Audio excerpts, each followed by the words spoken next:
Bon matin, mes sœurs bien-aimées. Je suis dans la joie d'apporter notre troisième et dernier message. Et après 2 psaumes de lamentation qui ont été tellement bien enseignés par mes sœurs, aujourd'hui, je vais vous partager un psaume de joie, un psaume de louange.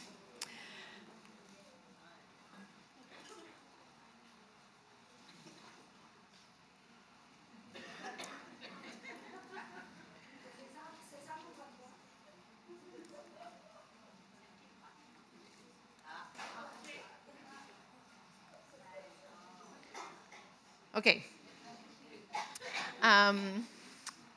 Le philosophe britannique C.S. Lewis, si vous avez lu Le Monde de Narnia, vous connaissez son nom, il a déclaré « Si nous retrouvons un désir en nous que rien dans ce monde ne peut satisfaire, l'explication la plus probable est que nous sommes faits pour un autre monde. » N'est-ce pas vrai? Cela a certainement été le cas pour moi. Mettre Dieu au centre de ma quête de joie a contribué à réorienter ma vision de la vie chrétienne et à augmenter ma joie. Et j'ai appris que Dieu nous a créés pour nous délecter en lui. Des siècles auparavant, Saint Augustin exprimait un sentiment semblable. Il a dit « Tu nous as fait pour toi, Seigneur, et notre cœur est sans repos tant qu'il ne se repose pas en toi. » Quand est la dernière fois que tu t'es senti agitée, fatiguée, insatisfaite ou mécontente?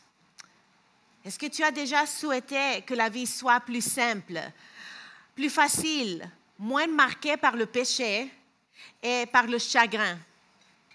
Louis, Augustin et d'innombrables autres saints nous ont démontré que la joie, la satisfaction et le repos dont nos cœurs ont tant besoin se trouvent que en Dieu.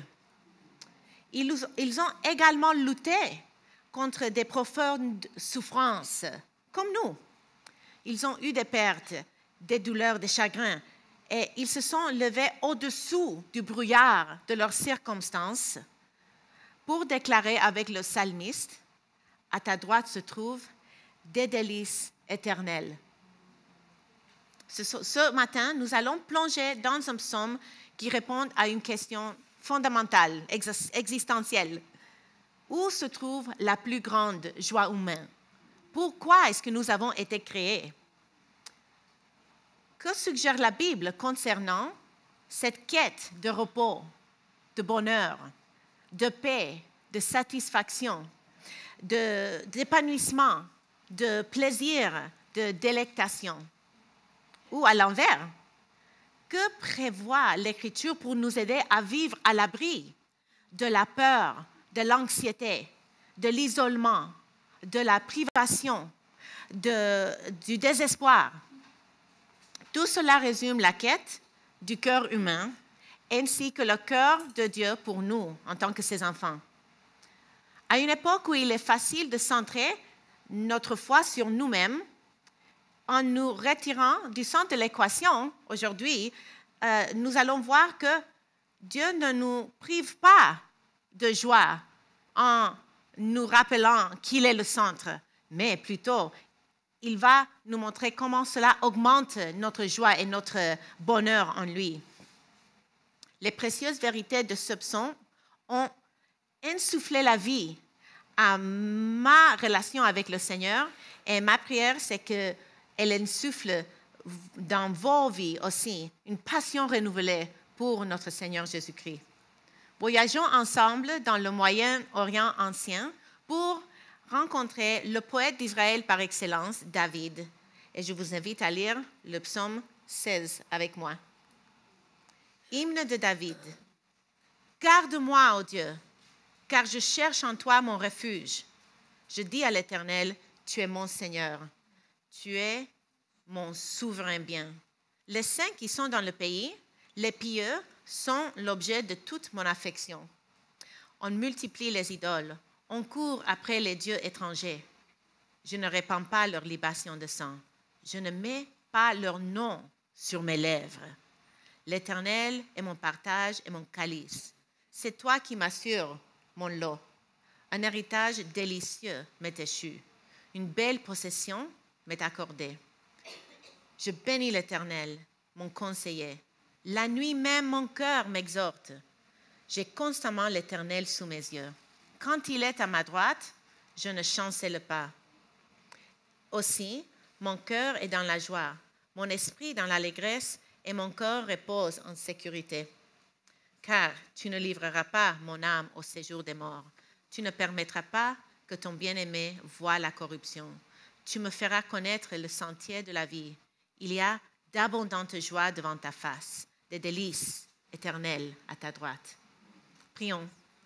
Tendre Père, maintenant que nous allons plonger nos regards dans ta parole, nous prions que tu nous ouvres tes yeux, nos yeux pour que nous puissions délecter en toi davantage pour ta gloire et notre joie. Au nom de Jésus, Amen. J'ai divisé ce psaume en 3 parties. La première, c'est « Faisons confiance à Dieu et rejetons les idoles » dans les versets 1 à 4. Deuxièmement, « Choisissons la bénédiction et le contentement » dans les versets 5 à 7. Et « Suivons les conseils de Dieu et accrochons-nous à l'espérance éternelle » versets 8 à 11. Si je devais résumer le message central de ce passage dans une phrase, elle serait celle-ci. Puisque le Fils de Dieu, de David, ressuscité est notre refuge, réjouissons-nous dans sa présence maintenant et éternellement. Puisque le Fils de David ressuscité est notre refuge, réjouissons-nous dans sa présence maintenant et éternellement. Avant de plonger dans notre texte, j'aimerais mentionner que lorsque j'enseigne la Bible, j'essaie toujours de donner des pistes à mes auditrices pour qu'elles puissent aller découvrir ces richesses pour elles-mêmes dans les Écritures. C'est un peu comme quand je reçois des visiteurs, si je prépare un plat et qu'ils disent « Oh, c'est tellement bon, comment est-ce que tu as fait cela ?» Je leur explique et par la suite, je leur envoie un lien avec la recette pour qu'elles puissent rentrer ou ils puissent rentrer et le faire chez eux. Donc, je veux vous donner quelques recettes pour que vous aussi puissiez aller préparer un bon plat en rentrant à la maison. Donc, par exemple, lorsque nous explorons ce passage, je vais essayer de vous expliquer ce que cela signifie, non seulement pour nous, on va arriver à nous, mais il y a 5 personnages principaux ou groupe de personnes auxquelles je vais faire référence. David, l'auteur, le peuple d'Israël, son audience, Jésus-Christ, l'accomplissement de toute la parole de Dieu, l'Église, le peuple de l'Alliance de Dieu, et nous en tant qu'individus. Et c'est facile de sauter tout de suite à nous parce qu'on veut tirer des principes pour notre vie quotidienne. Mais c'est important de prendre le temps de passer par toutes les étapes afin de saisir toute la richesse que la parole de Dieu a pour nous. En outre, je vais poser des questions du texte que je veux vous encourager à faire également. Donc en anglais, on dit the 5 W's and an H. Who, what, when, where, why and how. Autrement dit, qui, quoi, quand, où, pourquoi et comment.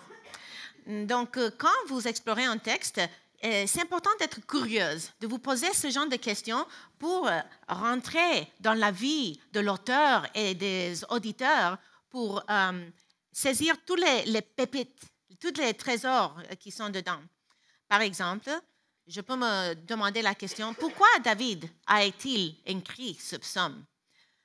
Il voulait replacer le psaume 16, et je veux replacer le psaume 16 dans son contexte historique. David est entouré par une société idolâtre. Face au compromis de ses compatriotes, il prend position pour Dieu. Et cette prise de position s'inscrit dans la continuité du livre 1 du psautier. Donc, on avait déjà entendu d'Élisabeth qu'il y a 5 livres dans le livre des psaumes. Et le thème du livre 1, dans lequel se situe le psaume 16, c'est l'intronisation de David et la persécution par ses ennemis. On voit cela se répéter à travers les différents psaumes du livre 1 du psautier. À travers ce psaume en particulier, David affirme deux choses.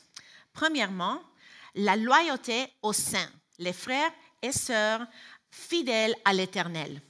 Et deuxièmement, le bonheur suprême qu'on trouve à la droite de Dieu, dans un lieu de faveur, de communion, d'intimité, de sécurité et de joie. La question suivante qu'on pourrait se poser serait, mais pourquoi David s'exprime ainsi? Et c'est parce que son cœur est débordant. Il ne peut pas contenir sa joie. Et nous voyons que le Seigneur est pour lui son refuge, son souverain bien, sa portion, sa coupe, celui qui assure son lot et son conseiller. Il est plein de ces images descriptives pour parler de Dieu parce qu'il ne peut pas se contenir ni le dire avec modération. Il veut, par ce poème, répandre autour de lui une passion pour l'Éternel. Je me pose aussi la question, comment David développe-t-il cette pensée? Et c'est ici que nous entrons dans le texte pour aujourd'hui, en commençant au verset 1 et 2 par la première section. Confions-nous à Dieu et rejetons les idoles. Ces deux versets disent, hymne de David, garde-moi, ô Dieu, car je cherche en toi mon refuge. Je dis à l'Éternel, tu es mon Seigneur, tu es mon souverain bien. Ces paroles servent d'introduction au psaume. Quel est le premier mot, le premier verbe dans le verset 1? Garde-moi ou bien protège-moi. Exact. Et pourquoi est-ce qu'il avait besoin de la protection? Ses ennemis l'entourent, exactement. Il fait face à ses ennemis et il cherche la protection de Dieu qu'il appelle son refuge et son souverain bien. Et ce n'est pas une phrase que j'utilise trop souvent, mon souverain bien. Le second 21 le traduit par « Tu es mon bien suprême ». Et en anglais, une des traductions que j'ai utilisées pour traduire en français, ça dit « Je n'ai rien de bon à part toi ». Et ça peut sembler une exagération, mais c'est bien vrai que tout le bien que nous avons, ça vient de lui. Donc, il est notre bonheur suprême et tout autre bonheur, c'est un cadeau de Dieu, n'est-ce pas? Et si nous passons maintenant de David à la nation d'Israël, que pensez-vous que ces mots auraient pu évoquer pour ce peuple? Et je vous rappelle que on nous avait expliqué dans les deux premiers messages ce week-end que le peuple qui a reçu le psautier dans sa forme finale était les exilés de Babylonie qui rentraient à leur héritage, à la terre promise. Donc, en méditant sur ce psaume, ceux qui sont restés fidèles au Dieu de l'Alliance après la captivité babylonienne et le retour dans la terre promise auraient rejoint les sentiments de David à travers les différentes épreuves, les attaques des ennemis et l'occupation par des forces étrangères qui étaient toujours en vigueur lors de cette époque-là. Et si nous pensons à Jésus-Christ, nous considérons ces paroles sur les lèvres de Jésus-Christ, qu'est-ce qui nous vient à l'esprit? Il aussi a fait preuve d'une confiance et d'une espérance totale en son Père tout au long de son ministère terrestre, montrant à ses disciples le plaisir qu'il prenait à chercher la face de Dieu pendant des nuits blanches où il priait ou bien quand il se levait tôt le matin avant que le soleil soit levé pour passer le temps dans la présence de son Père. Et nous, en tant qu'épouses de Jésus-Christ, nous, l'Église, pouvons également chanter ce cantique avec notre Seigneur, avec David, avec le peuple d'Israël, convaincus qu'en union avec Christ, ces paroles sont tout aussi vraies pour nous, sinon plus. Alors que sa communauté de la Nouvelle Alliance est confrontée à une persécution croissante dans le monde autour de nous, elle peut se confier à l'Éternel et trouver en lui son refuge. Et puis, en tant qu'individu, qu'est-ce que cela fait pour nous? Comment ces paroles illustrent-elles le cri de ton cœur, ma sœur? Si je suis honnête, j'admettrai que certains jours, c'est le cas, et d'autres jours, pas tellement.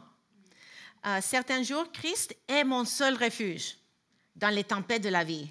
Et d'autres jours, c'est possible que nous nous endormions et nous laissions que la douleur soit soulagée par la nourriture, la boisson, les divertissements sans intérêt, une activité constante et d'autres plaisirs mondains, comme pour to numb the pain, n'est-ce pas? Pour nous aider à essayer d'oublier. Tout dépend de la saison de nos vies. Mais personnellement, j'ai trouvé ces paroles les plus vraies lorsque je marche dans des vallées sombres. Chaque fois que je cherche Christ dans mes moments de détresse, je constate qu'il est vraiment encore et encore mon plus grand bien, de loin. Et vous, seriez-vous d'accord pour dire que c'est souvent lorsque vous arrivez au bout de vous-même que vous découvrez qu'il est votre seule source de réconfort durable? J'espère bien. Dans la mesure où ce n'est pas le cas, que ceci ne reflète pas votre présente situation, je prie pour que vous puissiez vous emparer des promesses de ce psaume, pour que Christ redevienne votre refuge maintenant et éternellement.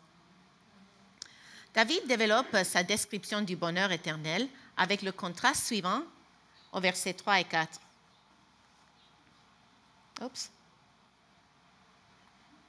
En tout cas, le psaume dit, « Le peuple saint qui est dans le pays, ce sont les nobles. C'est en eux que je prends plaisir. Les chagrins de ceux qui prennent un autre Dieu se multiplient. Je ne verserai pas leur libation de sang et je ne prononcerai pas leur nom sur mes lèvres. » En raison de son bonheur dans l'Éternel, David exprime une affection intense pour les saints. Et si vous avez grandi catholique comme moi, je ne parle pas des statues, des icônes, des choses comme ça, mais plutôt des hommes et des femmes, des frères et des sœurs qui étaient restés fidèles à l'alliance de Dieu.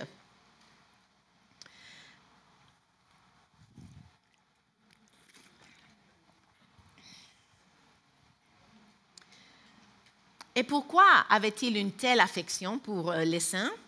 Parce qu'il partage une passion pour les voies de la justice.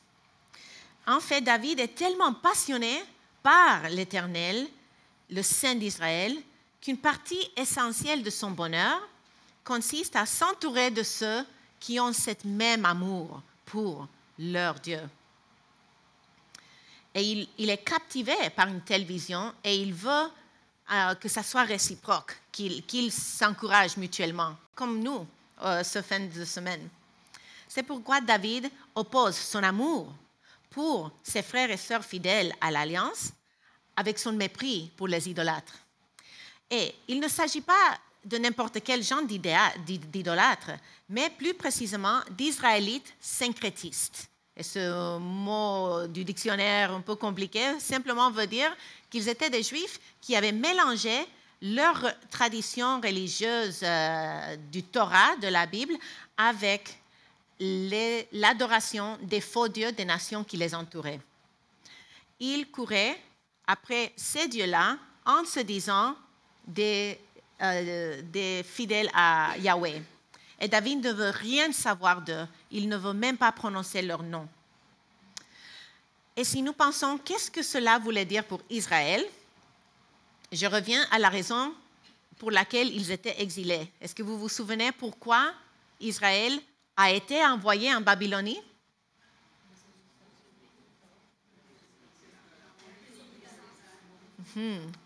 C'est ça? Ils avaient étaient envoyés à cause de leur idolâtrie, n'est-ce pas? Et ils auraient bien pensé au fait qu'ils ne voulaient pas retourner dans ce lieu. Ils ne voulaient pas être encore sous la discipline de Dieu. Ils voulaient rester fidèle au Dieu de l'Alliance. Et il voulait se poser la question à travers ce psaume, choisira-t-il de suivre le Dieu d'Israël en demeurant parmi un peuple saint, ou est-ce qu'ils allaient laisser l'idolâtrie se répandre encore une fois dans la terre de leur héritage, comme un fléau, comme une plaie qui contamine la communauté? Si nous venons à Jésus-Christ, notre Seigneur, bien sûr, se réjouissait de la présence de ses disciples. Et nous savons aussi qu'il a également fait la fête avec les pécheurs. Et heureusement, parce que nous en faisons partie, n'est-ce pas? Mais c'est dans ses disciples qu'il a le plus investi relationnellement, qu'il a passé 3 ans avec. Et il a même...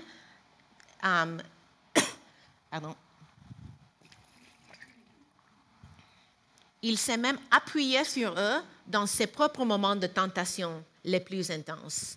Est-ce que vous vous souvenez quand est-ce que Jésus a été tenté le plus sévèrement? Exactement, dans le jardin de Gethsémani. Et comment est-ce que cela s'applique à nous en tant qu'Église? En vivant comme le peuple choisi de Dieu, une nation sainte, un sacerdoce royal, c'est une façon de vivre en obéissance à ce que ces paroles disent en Psaume 16 et comme ils sont répétés dans un certain sens en 1 Pierre 2, 9. Et c'est le défi qui nous est lancé aujourd'hui par ces paroles. Allons-nous aimer et cultiver des relations avec les membres de nos églises locales, avec des chrétiens fidèles et engagés au Seigneur, ou est-ce que nous allons sacrifier notre éthique sur l'autel de la pertinence et de l'acceptation du monde? Et je ne veux pas dire que nous ne devons pas faire des amitiés avec les non-croyants. Comme j'ai dit tantôt, Jésus a fait la fête avec les pécheurs. Mais si nous devenons complètement influencés par eux, au lieu de laisser que nous soyons une bonne influence sur eux, c'est là que nous allons tomber dans le piège duquel ce psaume nous avertit. Nous devons prier pour nos pasteurs, pour nos églises, pour que nous soyons un refuge. Comme ce psaume parle de Dieu comme un refuge, nous devons aussi, en tant que ses ambassadeurs, être un refuge pour que ceux qui sont dans le monde, qui ne connaissent pas le Seigneur, puissent venir à Christ et trouver un refuge parce que nous sommes un peuple saint, parce que nous ne sommes pas comme le monde. Si nous sommes complètement conformés au monde, pourquoi venir à l'Église, n'est-ce pas? Nous voulons être ancrés dans cette vérité. Et bien sûr, il en va de même pour nous en tant qu'individus. Quel genre de compagnie est-ce que je dois entretenir? Jésus ne nous a pas appelés à être des ermites et vivre complètement isolés du monde. Mais nous devons quand même garder à l'esprit les paroles de Jacques. OK, sorry. Les paroles de Jacques 4,4 qui disent « Adultères que vous êtes, ne savez-vous pas que l'amour du monde est l'inimité contre Dieu?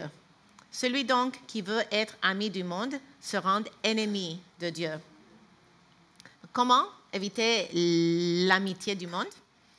En cultivant des relations avec des personnes pieuses. Je dois admettre que depuis la pandémie, il est devenu facile de m'isoler un peu, de faire mes choses dans mon bureau, à la maison et de faire une réunion de Zoom au lieu de me voir face à face avec quelqu'un. Ça se fait vite. Mais scroller sur Facebook ou envoyer un texto comme ça ne peut pas remplacer les communions face à face dont nos cœurs ont si désespérément besoin. Surtout si nous voulons éviter de tomber dans le piège de l'idolâtrie duquel David nous avertit. Et ce qui est difficile pour nous en Occident, c'est que notre idolâtrie est si subtile. Dans le contexte du psaume 16, c'était clair comme l'eau du roche. Les Israélites étaient en train de s'incliner devant des images taillées des dieux des pays qui les entouraient. Mais nous, qu'est-ce que nous faisons? Si eux, ils versaient le sang des boucs et des taureaux, et même le sang de leurs propres enfants aux dieux païens, comment est-ce que nous commettons de l'idolâtrie dans notre génération? Aujourd'hui, les croyants peuvent faire des idoles des influencers, des stars de Hollywood, des athlètes professionnels, même des politiciens ou même des théologiens et de nos propres pasteurs. De plus, nous ne nous prosternons pas devant des images taillées, mais nous nous inclinons dans nos cœurs vers les idoles du matérialisme, de la réussite professionnelle, de la technologie, de l'image de soi, des relations, de l'idéologie politique et du patriotisme, du loisir, du confort, de la sécurité, de l'approbation, et même de nos mariages, de nos enfants ou du désir d'en avoir ces choses. C'est pourquoi nous avons besoin les uns des autres, en tant que frères et sœurs en Christ, et nous avons besoin de la force de l'Esprit pour nous aider, pour identifier et abattre ces idoles des autels de nos cœurs. Fortifions-nous les unes les autres avec la vérité que ce psaume nous enseigne. Puisque le Fils de David ressuscité est notre refuge, réjouissons-nous dans sa présence maintenant et éternellement. Jusqu'à présent, dans la première partie de ce psaume, nous avons été invités à faire confiance à Dieu et rejeter les idoles. Maintenant, nous passons à la deuxième partie du psaume. Choisissons la bénédiction et le contentement. L'Éternel est mon partage et ma coupe. C'est toi qui m'assures mon lot. Un héritage délicieux m'est échu. Une belle possession m'est accordée. Je bénis l'Éternel, mon conseiller. La nuit même, mon cœur m'exhorte. Donc, je vois que j'ai une traduction différente là. Donc, ça vous aide à voir les nuances qu'on peut trouver dans le texte. Si nous voyons le verset 5, comment est-ce que David décrit son plaisir en Dieu? Quel genre de comparaison est-ce qu'il fait? Ma coupe. Il utilise des termes gastronomiques, n'est-ce pas? Et à quoi compare-t-il l'Éternel? J'ai l'impression qu'il parle de son repas préféré. Et il ne le prend pas à sec, mais il le prend probablement avec un bon vin qui l'accompagne. Et quand on y pense, on dirait que David était un foodie, un gourmet pour décrire Dieu de cette façon. David ajoute ensuite au verset 6 que Dieu est son héritage, son plus grand, ce bien le plus précieux. Si vous considérez cette expression héritage à la lumière de l'histoire de la rédemption, à quoi ce terme héritage vous fait penser? Pardon? L'héritier du roi, oui. Quoi d'autre? Oui, exactement. Tout cela est vrai. Et ça commence avec la promesse donnée à Abraham, qu'il ferait de lui une grande nation et qu'il lui donnerait une terre comme héritage. Donc, cela fait écho à tant de promesses dans l'Écriture. Premièrement, comme tu dis, à l'alliance abrahamique. Et deuxièmement, à l'alliance davidique, où il a promis au roi qu'il aurait toujours un fils sur le trône. Donc, c'est l'héritage dont parle David. Et il emploie le langage de l'alliance et son lien avec la terre promise. Il se réjouit de l'Éternel plus que son propre royaume terrestre, de toute bénédiction matérielle qu'il pourrait, et toute bénédiction qui pourrait l'accompagner. Il avait des palais, des chevaux, des chars, des terres. Il était hyper riche. Et la Bible du Semeur traduit ce verset de manière très vivante. Tu as fixé les limites. C'est un jardin plein de délices. Oui, c'est pour moi un patrimoine merveilleux. Son héritage le plus précieux, dans lequel il trouve ses délices, c'est l'amitié et la communion avec Dieu. Est-ce que certains d'entre vous avaient souffert de l'insomnie parfois? Celles qui sont dans la périménopause aussi ont déjà vécu cela, vont me comprendre parce que j'en souffre déjà pas mal.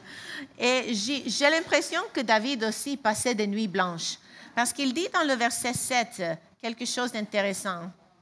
Il dit que Dieu est son conseiller, qu'il l'accompagne même pendant la nuit.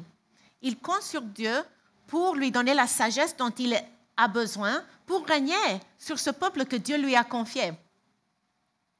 Puis je pense à Israël.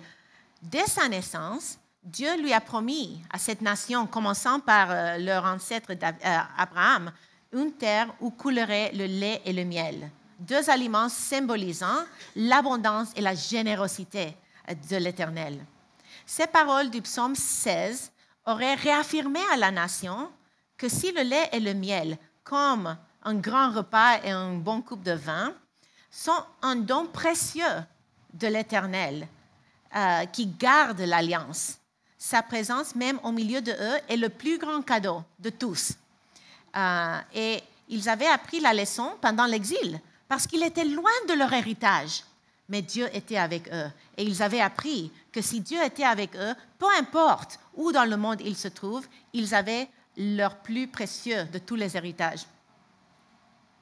Et si je pense à Jésus-Christ, quant à lui, ces mots parlent de comment Jésus a incarné cela dans sa dévotion singulière.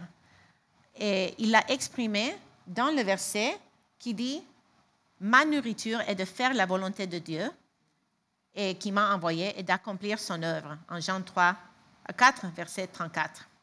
Et lui aussi, comme son père David, a recherché le conseil de l'Éternel, que ce soit au début de son ministère, quand il cherchait la face de Dieu pour savoir qui devraient être les 12 qui allaient faire partie de son cercle le plus intime de disciples, jusqu'à la fin de son ministère, quand il était dans le jardin.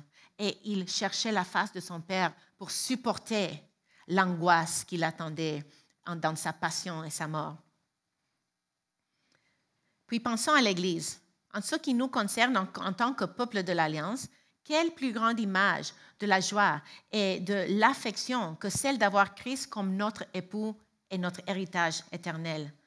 En tant que corps, nous nous réunissons les dimanches pour exprimer notre faim et soif de son retour. Nous prenons la table du Seigneur comme une image de cette coupe que nous allons prendre éternellement.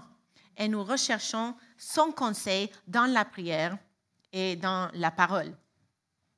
Je ne sais pas ce qu'il en est pour vous, mais je crois que nous avons besoin de ces conseils plus que jamais pour mener la mission à bien qu'il nous a confiée en tant que ses ambassadrices dans ce monde. Il en va de même pour nous en tant qu'individus. Moi, j'aime manger, comme vous avez peut-être déjà remarqué, et je pourrais parler de la nourriture pendant des heures. Mais j'espère que mon plus grand désir, je souhaite que mon plus grand désir soit Christ.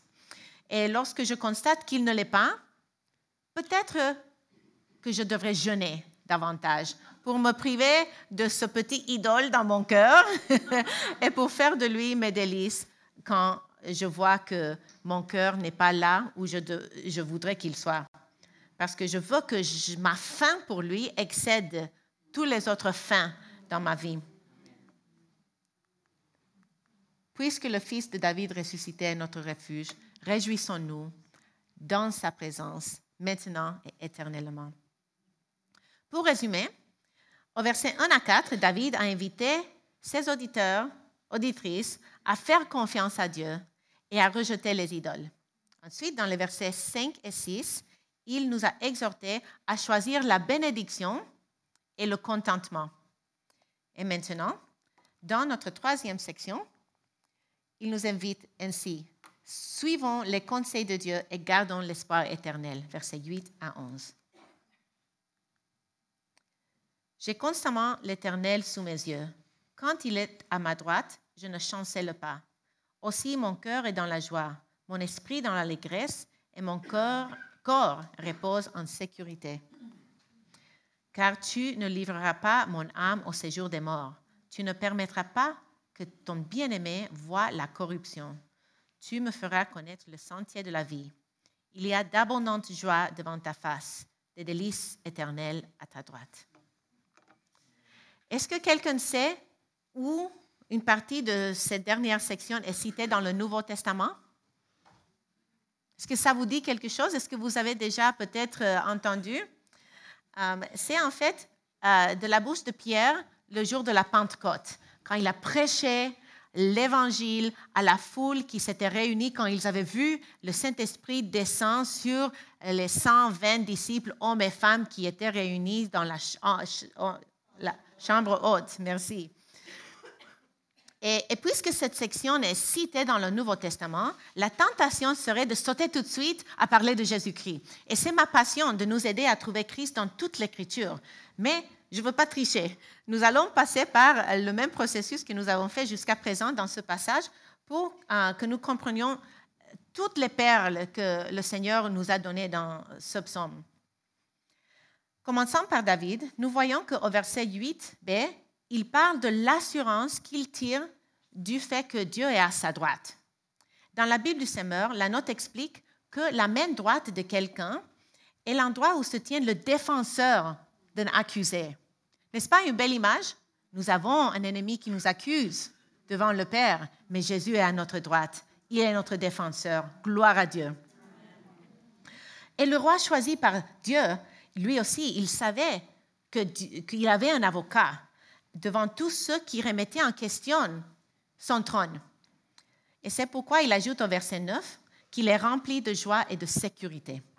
Les ennemis de David ont cherché à le faire mourir prématurément, mais il exprime au verset 10 sa confiance dans le fait que l'Éternel ne l'abandonnera jamais finalement dans leurs mains. Et en relation intime, la relation intime qu'il partage avec Dieu ne prendra pas fin lorsqu'il rendra son dernier souffle, car l'enveloppe de son être demeurera dans le séjour des morts, mais pas son âme. Au contraire, au verset 11, il nous dit que l'Éternel le conduira à la vie éternelle en sa présence, où il jouira pleinement de la joie de laquelle il avait simplement goûté ici-bas. À la droite de Dieu, nous voyons qu'il trouvera cette joie. Ce terme apparaît 2 fois dans notre psaume. La première fois, au verset 8, il utilise ce terme pour décrire la présence protectrice de l'Éternel qui le garde de ses ennemis. Et dans la deuxième fois, il l'utilise pour décrire la faveur ou l'honneur que David trouve près de l'Éternel lui-même dans cette communion. Et si nous pensons à Israël, le reste fidèle d'Israël aurait trouvé dans ces versets l'assurance qu'en tant que peuple choisi par Dieu, ils seraient finalement délivrés de tous leurs ennemis et ils entreraient dans leur repos éternel. L'alliance abrahamique qui promettait, tout comme l'alliance davidique qui avait des promesses pour eux, parlait du trône éternel du fils de David. Donc, ils voyaient quelque chose au-delà de la promesse de David parce qu'ils n'avaient plus de roi sur leur trône. Si vous pensez à l'exil, quand ils sont revenus de l'exil, ils étaient sous le pouvoir d'un roi étranger. Il n'y avait pas de roi sur le trône d'Israël à l'époque où le psautier a été complété, mais ils avaient l'espérance d'un roi éternel qui siégerait sur son trône à jamais. Et si nous pensons à l'exil, à Jésus, je veux dire, une fois de plus, en Jésus, nous voyons à la fois l'incarnation parfaite et l'accomplissement ultime de ses paroles. Sa vie a été guidée par l'Éternel, son défenseur, alors même qu'il a enduré les accusations de ses ennemis. Et le tombeau vide a été sa justification devant eux et l'accomplissement de la promesse écrite il y a longtemps par David. Au sens le plus littéral du mot, notre Sauveur ressuscité n'a pas connu la décomposition de son corps. Il est ressuscité des morts et il est monté à la droite du Père, où il a retrouvé la joie et le bonheur et l'intimité et la faveur qu'il jouissait avant l'éternité infinie du passé. Et en ce qui concerne l'Église, nous pouvons nous aussi être assurés qu'il est notre défenseur. En effet, nous avons un ennemi, l'accusateur, qui est décrit en Apocalypse 12, verset 10. Et nous avons aussi un grand souverain sacrificateur, le Seigneur Jésus-Christ, qui intercède pour nous à la droite du Père, selon Hébreux 7, verset 25. Bien sûr, Jésus n'a jamais promis que son Église ne souffrirait pas de la persécution. Au contraire, l'Écriture nous en dit que c'est une certitude, selon 2 Timothée 3, 12. Mais il a prononcé ces paroles dans Matthieu 16, 18. Oups. Je bâtirai mon église et les portes du séjour des morts ne prévaudront point contre elle.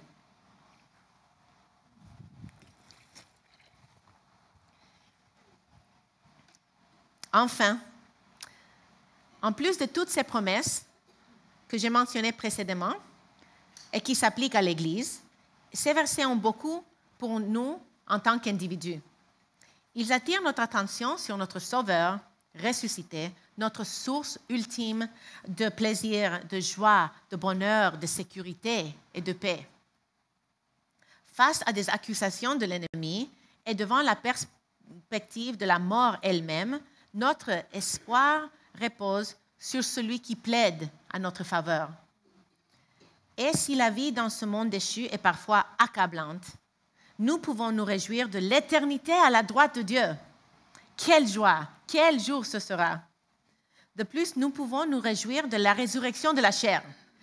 Après tout, dans les nouveaux cieux et la nouvelle terre, nous ne serons pas des êtres désincarnés, volant sur des nuages et jouant de l'harpe. Nous allons avoir des corps glorifiés, ressuscités, tout comme notre Seigneur Jésus-Christ qui n'a pas connu la décomposition. Et nous pouvons nous réjouir de cela éternellement. Mais d'ici là, nous pouvons fixer nos yeux sur Jésus, qui suscite la foi et qui l'amène à la perfection. En échange de la joie qui lui était réservée, il a souffert la croix, méprisé l'ignominie et s'est assis à la droite du trône de Dieu. Puisque le Fils de David ressuscité est notre refuge, réjouissons-nous de sa présence maintenant et éternellement. Je me suis récemment rendue à l'hôpital avec mon mari Daniel pour une visite pastorale. Je venais de passer toute la journée à étudier ce psaume lorsqu'on est allé cet après-midi-là à voir un frère de notre église qui était sur son lit de mort. Et nous avons chanté et prié avec son épouse qui était confrontée à la décision difficile de savoir quoi faire alors que son bien-aimé s'approchait de la fin. Et Dan m'a demandé de leur lire de l'Écriture et de leur partager une réflexion. Donc, j'avais 5 minutes pour condenser tout ce que je viens de vous dire. Et je pensais surtout à l'application pour un couple dont le mari allait bientôt rencontrer son Sauveur. Et j'ai parlé de l'espérance de notre résurrection, enracinée dans le fait que Jésus a vaincu le tombeau. Et cela nous garantit une place à sa droite éternellement. Je les ai rassurés en leur disant que la mort ne pouvait pas leur enlever cette joie. Et quel privilège d'avoir pu tremper dans ce passage avant d'avoir cette visite inattendue. Quand est la dernière fois que vous avez accompagné quelqu'un sur un lit de mort ou bien que vous avez assisté à une funéraille? Cela peut être étrange de le dire, mais je pense que passer du temps dans de tels contextes est bon pour l'âme. Nous avons beaucoup à apprendre en accompagnant quelqu'un dans ces derniers jours ou en les voyant reposant en terre. Cela devrait nous émouvoir de penser qu'un jour, ça sera nous. Un jour, mon corps et le vôtre reposera également en terre, à moins que Christ ne revienne avant ce jour-là.